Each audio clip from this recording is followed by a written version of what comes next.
Diamonds, Eramallur, Vadathala. Thamaraparambu government സ്കൂളിന്റെ പുതിയ കെട്ടിടത്തിന് മേയർ അഡ്വക്കേറ്റ് എം അനിൽകുമാർ തറക്കല്ലിട്ടു. താമരപ്പറമ്പ് ഗവൺമെന്റ് UP സ്കൂളിന്റെ പുതിയ കെട്ടിടത്തിന്റെ തറക്കല്ലിടൽ ചടങ്ങ് നടന്നു. തറക്കല്ലിടൽ ചടങ്ങ് മേയർ അഡ്വക്കേറ്റ് എം അനിൽകുമാർ നിർവഹിച്ചു. വെളി സ്കൂൾ നിങ്ങൾക്കറിയാം, ഏറ്റവും മനോഹരമായ സ്കൂളായി മാറിയിട്ടുണ്ട്.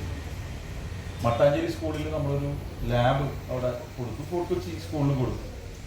ഇപ്പോൾ ഇവിടെ അമരാവതി സ്കൂളിൽ അഡ്വക്കേറ്റ് പ്രിയ പ്രശാന്ത് വളരെ ആത്മാർത്ഥതയോടുകൂടി തന്നെ ഇവിടുത്തെ സാധാരണക്കാർ പഠിക്കുന്ന സ്കൂളിൽ ഇങ്ങനൊരു പ്രോജക്റ്റ് ഉണ്ടാകണം എന്ന് തീരുമാനിക്കുകയും അതിന് അവരുടെ തന്നെ ഒരു പ്രാഗൽഭ്യം ഫണ്ട് കിട്ടുന്നതിൽ ഉണ്ട്. ഞങ്ങൾ പരിപൂർണമായും കക്ഷിരാഷ്ട്രീയത്തിന് അതീതമായി. Standing committee chairman VA Sreejith അധ്യക്ഷത വഹിച്ചു.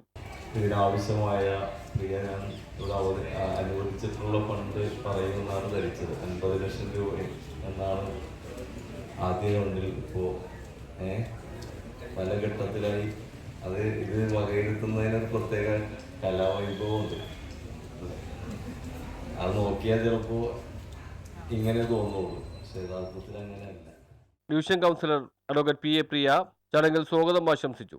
ഞാൻ പലരോടും ഇന്നലെ സംസാരിക്കുമ്പോൾ അവരെല്ലാവരും എന്നോട് പറയുന്നത് ഞങ്ങൾ താമരപ്പറമ്പ് പഠിച്ചവരാണെന്നല്ല. പക്ഷെ അവരെല്ലാവരും ഇന്ന് സമൂഹത്തിൽ വളരെ നല്ല നിലയിൽ പ്രവർത്തിച്ചു പോകുന്നതാണ്.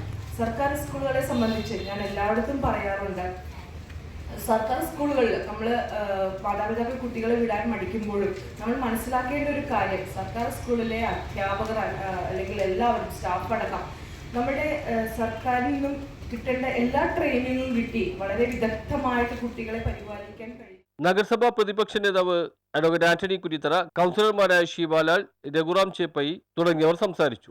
അംഗൻവാടിക്ക് കെട്ടിടത്തിന് നമ്മൾ വാടക കെട്ടുന്നതിന് ചിരി വരും, അല്ലെങ്കിൽ 6000 രൂപ വാടക. ഈ 6000 രൂപക്ക് കെട്ടിടം അന്വേഷിക്കാൻ വേണ്ടി പെടാപ്പാട് വിട്ടിട്ടാണ് അവസാനം ആ കെട്ടിടങ്ങൾ 2 കിട്ടിയത്. അതിനുശേഷമാണ് അത് പൊളിക്കാൻ സാധിച്ചത്. അപ്പം അങ്ങനെ കുറച്ച് ഡിലേ വന്നതിനകത്ത്. അല്ലെങ്കിൽ സ്കൂൾ കെട്ടിടം മാറ്റുമ്പോൾ, അംഗൻവാടി മാറ്റുമ്പോൾ അവിടെ വീണ്ടും കുട്ടികൾ വരാൻ ഇഷ്ടപ്പെടാത്തൊരവസരം. നമുക്ക് നല്ല സ്ഥലം കിട്ടുന്നില്ല, സ്ഥലത്ത് ചെല്ലുമ്പോൾ അവിടെ അഡ്വാൻസ് ചോദിക്കുന്നു. News bureau, fort Kochi.